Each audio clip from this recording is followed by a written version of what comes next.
იდან რომ ეკონომიკური სისტემა, რომელიც ახლა ჩვენ გვაქვს, რა თქმა უნდა, ღრმად უთანასწოროა.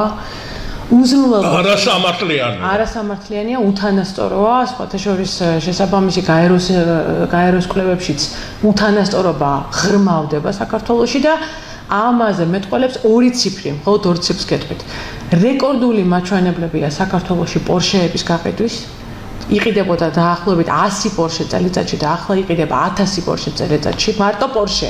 ანუ ეს არის ფუფუნების მანქანა და სხვა რზე ვლაპარაკობ და პარალელურად რეკორდული მაჩვენებელი არის სოციალურად დაუცველი ადამიანების 700,000. დანიაში ველოსიპედი დადიან პარლამენტარები და აქ შეხედეთ. ჩვენ ცხოვრობთ ღრმა უთანასწორო სისტემაში, სადაც ადამიანი, რომელიც მუშაობს ერთ-ერთ რომელიმე ფუფუნების სასტუმროში ვერ შეძლებს ვერასოდეს რომ იქ დაისვენოს. მე გეტყვით მაგალითს.